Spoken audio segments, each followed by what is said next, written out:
السلام علیکم جی. پروگرام شروع کرتے ہیں لیکن سب سے پہلے ریکویسٹ یہ ہے کہ آپ چینل کو سپورٹ کریں. اس کے لیے آپ یہ کر سکتے ہیں کہ چینل کو سبسکرائب کر دیں, نہیں کیا ہوا تو کومنٹ کر دیں, کوئی بھی ایک لائن کا کومنٹ, پروگرام اچھا ہے برا ہے, کیسی انفارمیشن ہوتی ہے, سلام لکھ دیں, کچھ بھی کریں, کومنٹ کریں اور لائک کر دیں. تو اس طرح سے چینل کو سپورٹ ہوتی ہے. بہت شکریہ, اہم ترین معلومات دیتے ہیں اور بڑی کوشش کرتے ہیں. بہت شکریہ جی. اللہ حافظ. 3 موضوعات پر بات کریں گے جی. ایک تو یہ قمر جاوید باجوہ صاحب کی جو ایک ویڈیو آئی ہے کہ اغوان باشندہ ان کو گالیاں دے رہا ہے اور اغوان جہاد کے حساب سے اور قاتل کہہ رہا ہے اور ننگی گالیاں دے رہا ہے. افسوسناک ہے. اچھا, اس کے بارے میں یہ ہے کہ شاید یہ ڈبنگ ہے, لیکن جو پہلے تقریباً کوئی 10 سے 12 سیکنڈ کی جو ویڈیو ہے اس کے اندر جو وائس اوور ہے وہ ٹھیک ہے. یہ بھی تک کہا جا رہا ہے مبینہ طور پہ ویڈیو ہے. اگر یہ ویڈیو درست ہے تب بھی, اور اگر جو یہ وائس اوور کی گئی ہے تب بھی, بہرحال شرمناک ہے. لیکن بات یہ کر رہی ہے کہ جس کے بارے میں جو پہلی 10 سیکنڈ کی ویڈیو ہے جس میں وہ شخص یعنی کہ جب وہ ویڈیو بنانا شروع کرتا ہے تو جنرل باجوہ صاحب کہتے ہیں کہ جناب میں آرمی چیف نہیں ہوں, میں باجوہ نہیں ہوں. اچھا, باجوہ صاحب فرما رہے ہیں میں آرمی چیف نہیں ہوں, میں باجوہ نہیں ہوں. تو پھر آپ کون ہیں؟ مطلب ایک تھڑے پہ بیٹھا ہوا شخص ہے, ایک خاتون ہے. خاتون تو جناب قمر جاوید باجوہ صاحب کی بیگم نظر آتی ہیں. تو اگر یہ ہمزاد ہے شخص جنرل قمر جاوید باجوہ کا, پھر تو یہ ایک بڑی یعنی کہ اور عجیب سی بات آ جاتی ہے. لیکن شرم سے ڈوب مرنے کا مقام ہے. کیا ایسے آپ کے کام ہے کہ جو آپ اپنی شناخت چھپا رہے ہیں, اور وہ بھی فرانس کے اندر؟ مطلب وہاں پہ جا کے بڑے کیجول انداز میں جناب تھڑے پہ بیٹھ کے اور آپ چل کر رہے ہیں اور بیگم صاحبہ آپ کو جناب موبائل پہ فوٹوز دکھا رہی ہیں, جو بھی کر رہے ہیں آپ کی اپنی پرسنل لائف ہے. لیکن جب آپ دنیا کو عذاب میں ڈالو گے اور پھر جا کے چل کرو گے تو آپ کو دنیا میں کس جگہ پہ انسان سکون ملے گا؟ اب تو یہ وہ دور نہیں رہے. یہ تو یورپ میں اور امریکہ میں جس وقت تک لوگ آتے رہے, یا پھر آپ ایسی جگہوں پہ ایسے ٹاؤنز میں جائیں گے جہاں پہ ایک عام آدمی گزرتے ہی نہ ہو, تو وہ ایک زندگی گزاریں گے. اور یہ جتنی محنت کر کے جو پاکستان کے اندر لوٹ مار کر کے اور یورپ اور امریکہ کے رخ کرتے ہیں, تو کون پوچھے گا ان سے؟ نام لیتے ہیں جناب نون لیگ والے کھا گئے. نون لیگ والے تو مرتے بھی پاکستان میں ہیں, تو جیتے بھی پاکستان میں ہیں, کام بھی پاکستان میں کرتے ہیں, کارنامے بھی ان کے سارے پاکستان میں ہیں. اور نواز شریف پہ الزام لگاتے ہیں کہ دوائی لینے کے لیے گیا تھا. تو یہ جو جیل میں گئے تھے میاں صاحب, تو ان کو دوائی مل رہی تھی, ان کو گھر کا کھانا مل رہا تھا. سابق پرائم منسٹر تھے, ان کو قانون کے حساب سے ان کے ساتھ ٹریٹمنٹ ہو رہی تھی. جو کچھ ہوا ہے ان کے اوپر تو الزام میاں صاحب کے اوپر تو یہ کہا جاتا ہے کہ ان کو زہر دیا گیا. آپ نے انکوائری کروائی, انویسٹیگیشن کروائی, کسی نے پوچھا کہ کیوں طبیعت خراب ہو رہی تھی؟ ان کو انجینا کے اٹیک ہوئے ہیں, تو اس وقت میں باقی کیا کر رہے تھے؟ اسی لیے دوائی لینے جاتے ہیں نا. تو جو طریقہ کار نکلتا ہے تو پھر وہ واپس آنے کے لیے تیار بیٹھے ہیں. وقتہ یہاں پہ پڑا ہوا ہے اور الزامات لگائے جاتے ہیں, اور لگانے والے جو ان سے نا, آپ بتائیں کتنے ریٹائر ہونے والے پاکستان میں ٹکے ہیں, کتنا مال ہے. تو یہ بہت سارے سوالات پیدا ہوتے ہیں. ویڈیو جو ہے اس کے اندر جو زبان استعمال کی گئی ہے وہ بڑی کنڈیمنیبل ہے. نہیں, وہ اچھی بات نہیں ہے. اب وہ پتہ بھی نہیں لگ رہا ہے کہ وہ کوئی پاکستانی ہے یا کہ افغانی ہے. زیادہ تر لوگ کہہ رہے ہیں کہ وہ افغانی ہے, لیکن سٹارٹنگ میں جس طریقے کی زبان ہے, بہرحال جو بھی ہو, وائس اوور ہے یا جو بھی ہے, اللہ پاک خیریت کا معاملہ کرے جی. دوسرا جی, عمران ریاض کا جو انسانہ جو ہے وہ ٹاپک ہے کہ عمران ریاض جو انسانہ اس کو کیا قتل کر دیا گیا. تو اطلاعات یہی ہیں جی. دیکھیں کہ عمران ریاض جو انسانہ وہ ایک جو ڈاکٹرائن کے تھرو جو باجوہ ڈاکٹرائن کے تھرو جو پاکستان کے اندر ایک نظام لانچ کیا گیا تھا, اس کے اندر پہلا جو ہے جس کو ڈزنز آف ٹائم جو انسانہ میں نے 2019 میں بتایا, پورا پروگرام بتاتا تھا کہ یہ سب کچھ کرنا ہے. اور اللہ کا شکر ہے کہ مطلب ہے سارا پاکستان کے اگینسٹ, لیکن وہ سارے کام ہوئے بعد میں ہوئے. پہلا یہ آتا ہے پاکستانی قوم کو ذہنی مریض بنانا. تو یہ جو طلسم ہوتا ہے نا, طلسم ٹوٹنا شروع ہو جاتا ہے 40 دن کے بعد, اور پھر یہ ایک دفعہ ٹوٹ جائے تو پھر دوبارہ اثر جو انسان بہت ہی مشکل ہوتا ہے کہ دوبارہ کر سکے. تو عمران ریاض کیونکہ ایک ایسا شخص جو یوٹیوب کے اوپر چلا گیا اور اس نے تمام پروگرام چھوڑ دیے. پروگرامز میں سے کیا مل رہا تھا, کتنی تنخواہیں, 10-12 لاکھ 15 لاکھ 20 لاکھ سے اوپر تو نہیں نظر آتی یہاں پہ جو نظر آتی ہیں. اور جو اس کو یوٹیوب سے انکم آ رہی تھی وہ اس وقت میں سننے میں آ رہا تقریباً کوئی 5 سے 6 کروڑ روپے ماہانہ آ رہی تھی, کیونکہ اس کو بہت زیادہ جمزانہ فیمس اور ہر طرف سے سپورٹ حاصل تھی. اچھا, حالت بڑی زبردست تھی. وہی شخص ایک چیز کو کہتا تھا یہ اچھی ہے, یہ اچھی ہے, یہ اچھی ہے, ایگزیکٹلی 15 دن کے بعد کہتا تھا یہ بری ہے, یہ بری ہے, یہ بری ہے. اچھا, انفلوئنس ہونا چاہیے, ہونا چاہیے, ہونا چاہیے, انفلوئنس نہیں ہونا چاہیے, نہیں ہونا چاہیے, نہیں ہونا چاہیے. اور اس کے پیچھے جو پاگل ہوئے ہوئے لوگ تھے نا وہ اس کو فالو کرتے رہتے تھے.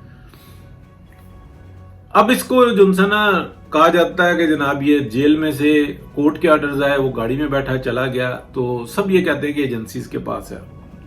99% یہی ہے, لیکن 1% یہ ہے کہ شاید یہ بھی کہا جاتا ہے کہ افغانستان میں بیٹھا ہوا. عجیب قسم کی. اب یہ بھی کوئی کہا جاتا ہے یہ عدالت آیا تھا, وہاں پہ دیکھا, وہاں پہ دیکھا, یہ خود روح پوش ہوا ہوا, اس نے منع کیا ہوا.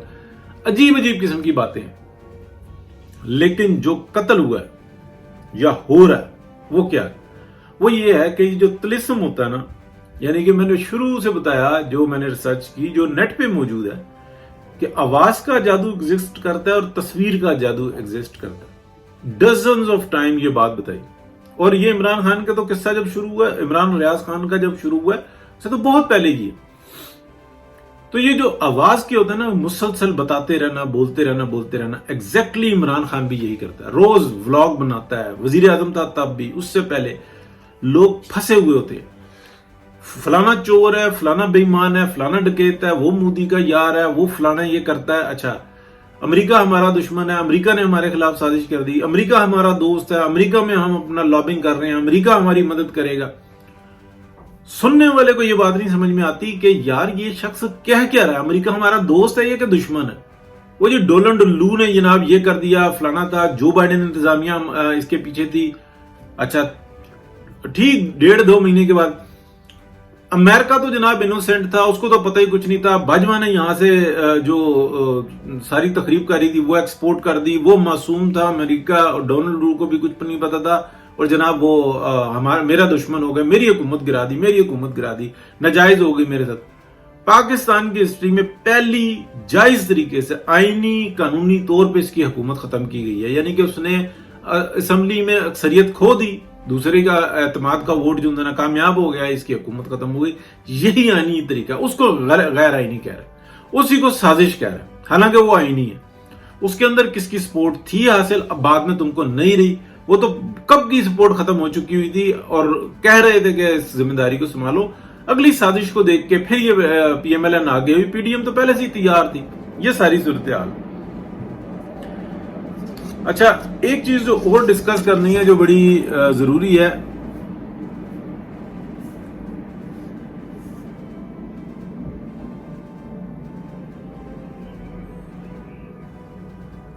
نون لیگ کی جو ہے نا, جو ایک غلطی جو اس نے ماضی میں کی, آج بھی وہ اسی طریقے سے کر رہی ہے, اور وہ ہے میڈیا کا استعمال نہ کرنا.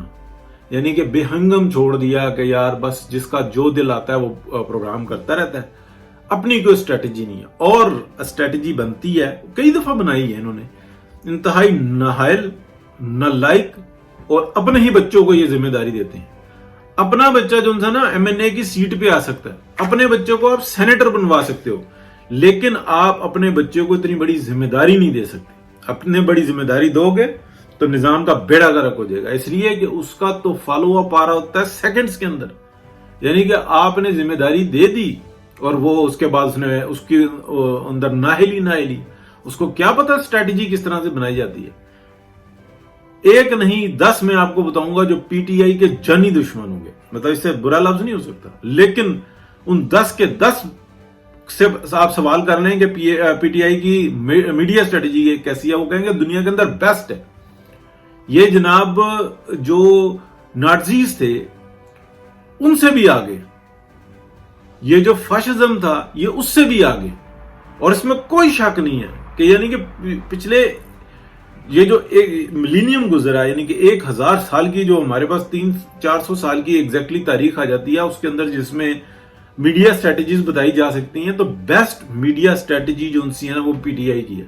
یعنی کہ دماغوں کو مفلوج کیا ہوا ہے لوگوں کو، کہ ان کو سمجھ نہیں آتی کہ یار ہم دولے شاہ کی چوئی ہیں، ہم کون سے جانور ہیں، ہم انسانوں کی شکل میں کس طریقے سے پیدا ہو گئے کہ ہم ہر بات پر اعتماد کرتے ہیں، ہر بات پر یقین کرتے ہیں، اور ہم ہر بات پر جو ان سے نا دھمالے ڈالتے ہیں، اور ایگزیکٹلی اس کے اندر اتنا شعور نہیں ہوتا کہ یار جس شخص کی میں بات سن رہا ہوں، لیٹ سپوز میں نواز شریف کا فالوور ہوں، میں نواز شریف کی آج کی بات سنوں گا، 1 سال کے پہلے کی بات سنوں گا، اور 3 سال پہلے کی بات سنوں گا، اس میں ایک مطابقت نظر آئے گی، اس میں ایک معیشت کو سنبھالنے بنانے کے حساب سے موٹر ویز، انڈس ہائی ویز، پاکستان معاشی منڈی، airports, train stations, train lines, roads, infrastructure, یہ سب نظر آئے گا، بجلی کے کارخانے، انرجی کرائسس ہم نے کیسے دور کرنے ہیں، انرجی کے استعمال کیسے کرنا ہے، جتنے یہ ممالک ہیں ہمارے جو ارد گرد ہیں ان سے اچھے تعلقات کیسے رکھنے ہیں، سب وہی جو 1990 میں